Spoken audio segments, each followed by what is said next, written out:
बिस्मिल्लाहिर्रहमानिर्रहीम, अस्सलाम वालेकुम। फैसल वाडा कुछ अरसे से सियासी रहनुमाओं के लिए एक डरावना ख्वाब बने हुए हैं। टेलीविजन चैनल्स पर जब वो बराजमान होते हैं तो खास तौर पर नून लीग के रहनुमा भीगी बिल्ली बन जाते हैं। वो सख्त से सख्त तनकीद भी करें तो मुस्कुरा कर टाल देते हैं। तहरीक इंसाफ अगरचे सख्त जवाब दे रही है, लेकिन अब फैसल वाडा निशाने इबरत बने हैं। इसकी तफसील मैंने आज आपके सामने रखनी है। काजी साहब की एक तो उल्टी गिनती शुरू हो चुकी है, लेकिन साथ ही एक तहरीक भी शुरू हो रही है। लेकिन सबसे जो बड़ी खबर है आज की वो ये है कि तहरीक इंसाफ ने एक बहुत बड़ा फैसला कर लिया है। इसकी तफसील आपके सामने रखूंगा। फजलुर रहमान ने आज बड़ी खतरनाक तकरीर की है और किस तरह पीटीवी इंतजामिया की दौड़े लगी हैं, इसकी कुछ तफसील भी आपके सामने रखूंगा। उम्मीद है आप वीडियो समाप्त करेंगे और अपने कीमती फीडबैक से जरूर आगाह करेंगे। इस वक्त पाकिस्तान के अंदर आपको इल्म है कि जिस तरह कौमी असम्बली या सेनेट से यह बजट पास हो रहा है, अब पेट्रोलियम प्राइसेस के अंदर भी इजाफा होगा, बिजली की प्राइसेस के अंदर भी इजाफा हो रहा है, शेख खुर्दोनोश की कीमतें जो है वो भी अब आसमान से बातें करना शुरू हो गई हैं। वजीर खजाना ने कुछ मानी नहीं है, लेकिन इस सारी सूरत हाल के बावजूद जो अशराफिया है, बदमाशिया है, जो हमेशा कहते हैं कि हम जो कुछ कर रहे हैं ये अवाम को कुर्बानी देनी पड़ेगी, हम मुल्क के लिए कर रहे हैं, हमने डिफॉल्ट से बचाया। आज ये खबर है एक्सप्रेस ट्रिब्यून की, किस्मत जिमरी साहब ने शेयर की है कि अभी भी जो शाह खर्चियां हैं वो ऐवान इक्तदार के अंदर जारी हैं। अरबपति अरकान पार्लियामेंट की सरकारी रहायशगाहों की तज़ीन आराइश के लिए महंगाई से पिसी आवाम के पैसों से अरबों रुपए के फंड मुख्तस कर दिए गए। सीडीए ने पार्लियामेंट लॉजेस की तज़ीन आराइश के लिए 70 करोड़ रुपए मांगे थे, तो वफाकी हुकूमत, आप देखें 70 करोड़ मांगे गए, तज़ीन आराइश कर दी है, लेकिन वफाकी हुकूमत ने आगे जाकर 369 करोड़ जारी कर दिए हैं। यानी इस तज़ीन आराइश के अलावा पार्लियामेंट लॉजेस में 8.6 अरब की लागत से एक नया ब्लॉक बनाया जाएगा। ये आज की आम खबर है। ये वो तबका है जो कहता है कि हमने मुल्क को डिफॉल्ट से बचाया है, अपनी अयाशियां शाह खर्चियां ये पीछे हटने के लिए बिल्कुल तैयार नहीं है।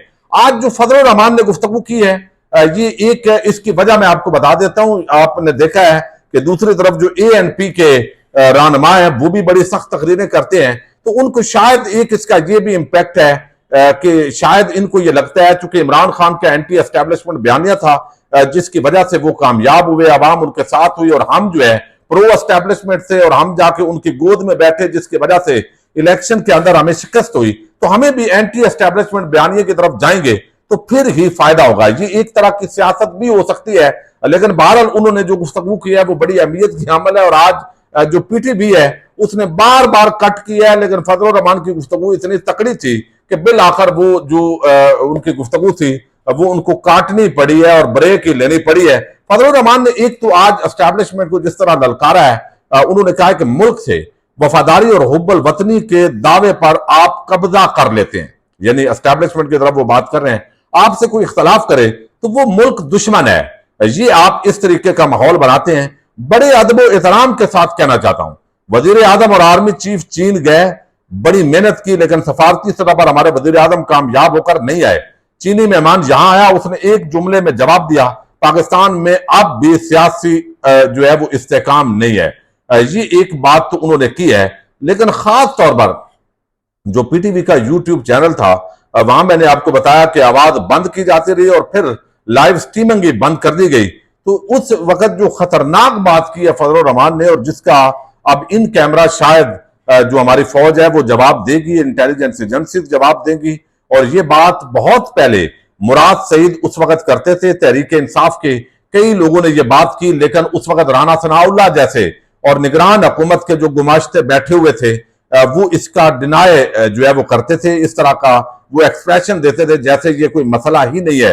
अब ये फजलुर रहमान ने आज बताया है कि इस वक्त 50,000 लोग पख्तूनख्वा में दाखिल हो चुके, और लगता है कि अगले कुछ माह में पख्तूनख्वा के इलाकों डेरा इस्माइल खान, वजीरिस्तान, लकी मरवत, बन्नू वगैरह में अमारत इस्लामिया कायम हो जाएगी, क्योंकि पाकिस्तान की रेट नजर नहीं आ रही। मगरब होते ही तमाम थाने बंद हो जाते हैं, यानी पुलिस वाले अब वहां पे अपने आप को बचाने की फिक्र के अंदर हैं। और अमारत इस्लामिया आप समझ रहे हैं कि जो दाइश है उसकी तरफ वो बात कर रहे हैं कि इतनी रेट जो है वहां पे इंतजामिया की कमजोर हो चुकी है।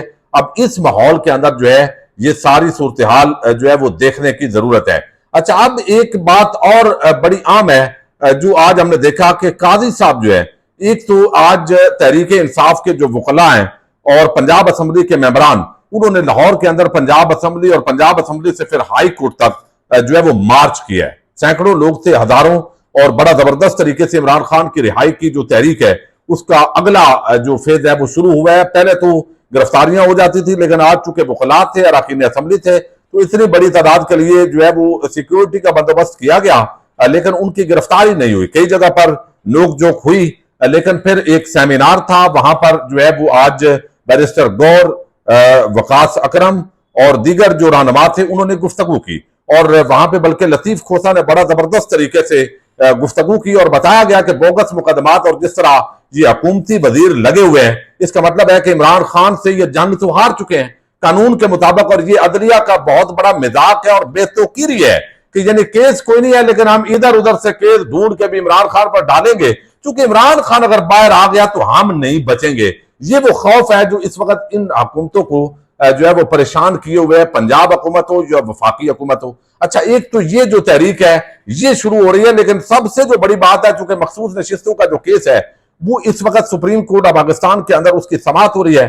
जब भी बल्ले का निशान छीनने का जिक्र आता है तो काजी साहब बेचारे जो है वो बड़े मुश्किल में फंसते हैं, फिर उधर उधर करते हैं। जिस तरह पहले तहरीक इंसाफ या सुन्नी इत्तेहाद काउंसिल के जो वकला थे उनको तो वो झाड़ते रहे, कमल शोजब के वकील थे उनको भी झाड़ा, तहरीक इंसाफ जो कि फरीक नहीं थी, तो अब इलेक्शन कमीशन के जो वकील हैं उनको पूरा मौका फराहम कर रहे हैं, तो पूरी तरह जो खुल के नंगा हो जाता है बंदा। अफसोसनाक पहलू यह है कि इंसाफ इस वक्त नंगा नाच कर रहा है सुप्रीम कोर्ट ऑफ पाकिस्तान के अंदर। लेकिन बार बार कहा गया चूंकि तहरीक इंसाफ हमारे सामने नहीं आई, तहरीक इंसाफ नहीं आई, तो इस वजह से हम ये नहीं कर सकते, चूंकि ये सुन्नी इत्तेहाद काउंसिल है तो हम नहीं मानेंगे। तो अब तहरीक इंसाफ ने एक बहुत बड़ा फैसला कर लिया है, और बड़ा ये फैसला है जो कल तहरीक इंसाफ करने जा रही है कि काजी साहब अब आप क्या करेंगे, अब भी आप कोई ना कोई बहाना तो बनाएंगे। वो ये कि अब इस मखसूस नशिस्तों के केस के अंदर Tehreek Insaf as a party अब जो है वो फरीक बनने जा रही है। तहरीक इंसाफ सुन्नी इत्तेहाद काउंसिल की मखसूस नशिस्तों के मुताबिक सुप्रीम कोर्ट ऑफ पाकिस्तान में दायर दरखास्त में फरीक बनने का फैसला कर लिया। डॉन न्यूज के मुताबिक तहरीक इंसाफ की तरफ से आज सुप्रीम कोर्ट ऑफ पाकिस्तान में दरखास्त दायर किए जाने का इम्कान है।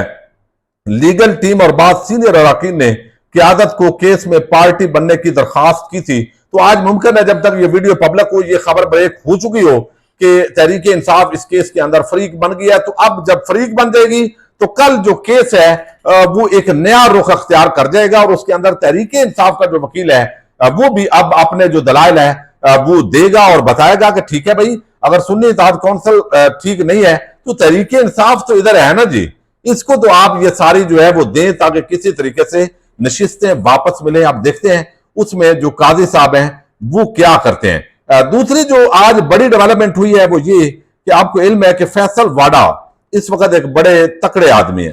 तकड़े आदमी इस सेंस के अंदर है कि ताकतवर हल्कों का नुमाइंदा उनको समझा जाता है, और जिस अंदाज के अंदर जब से उन्होंने इमरान खान को छोड़ा है, बल्कि अब लोग कहते हैं कि वो पहले ही इमरान खान की पार्टी के अंदर किसी और की नुमाइंदगी कर रहे थे, और वहां वो जासूस थे या जो भी थे, वो सारी चीजें आ रही होती थी। बिल आखिर वो अलहदा हुए, उसके बाद उन्होंने गुफ्तगू करना शुरू की। एक वक्त आया जो बाद जराए उन्होंने ये बताया कि नून लीग के कारकुनान को ये हदायत होती है जो रहनुमा टेलीविजन चैनल्स पर जाते हैं कि फैसल वाडा अगर आया हो, वो अगर आपको तनकीद करे, जो भी आपको करे, आपने मुस्कुरा के जवाब देना है, उसका रद्द नहीं करना, क्योंकि वो बड़ा ताकतवर है। और इतना ताकतवर है फैसल वाडा कि वो एक्सक्लूसिव जो है वो जाता है टेलीविजन चैनल्स पर, और फिर उसको सेनेटर बनवाया गया, और सेनेटर बनने के बाद अब वो कहता है कि डंके की चोट पे जो बजट है वो पास होगा। तो एक तरफ आसफा जरदारी और दूसरी तरफ जो बिलावल जरदारी हैं वो मुसलसल ये कहते रहे कि हमें बड़े रिजर्वेशन है, तहफुजात हैं, लेकिन फैसल वाडा कहता रहा कि डंके की चोट पे ये पास होगा, और बिल आखिर ये आज पास हो रहा है, आप देख रहे हैं। तो अब जस्टिस असर मिनल्लाह पर इन्होंने तनकीद की। नेशनल प्रेस क्लब इस्लामाबाद के अंदर एक प्रेस कॉन्फ्रेंस की, बड़ा उसके अंदर जगह बन के इन्होंने ये सारा काम किया। और काजी साहब की अदालत के अंदर तौहीन अदालत ये लगी है।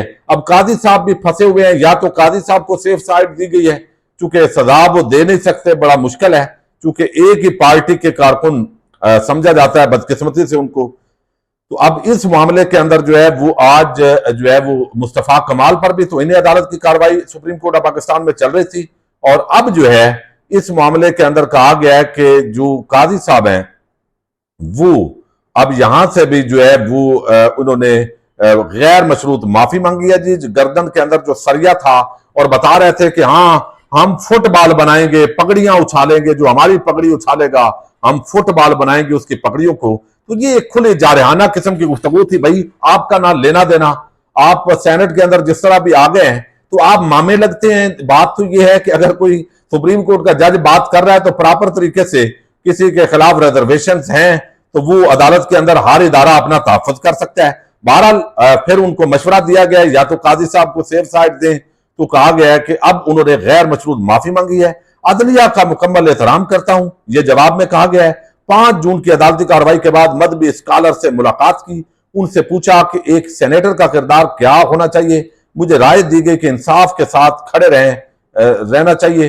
फैसल वाडा ने कुरान और हदीस की हवालाजात भी दिए हैं। इस्लामी तालीमात की रोशनी में सिद्के दिल से गैर मशरूत माफी मांगता हूं। सुप्रीम कोर्ट से इस्तदा है कि तौहीन अदालत में जारी करदा शोकाज नोटिस वापस लिया जाए, क्योंकि अब ये बड़ा मसला बन गया था काजी साहब के लिए भी, और या तो उनको सजा देनी थी या काजी साहब खुद जो है वो मजीद उनके लिए बड़ी वो परेशानी की बात थी। तो खुद को सुप्रीम कोर्ट के रहम करम पर छोड़ता हूं, मेरे खिलाफ तौहीन अदालत कार्रवाई खत्म की जाए। मेरी प्रेस कॉन्फ्रेंस से अदलिया का वकार मजरूह हुआ तो गैर मशरूत माफी मांगता हूं।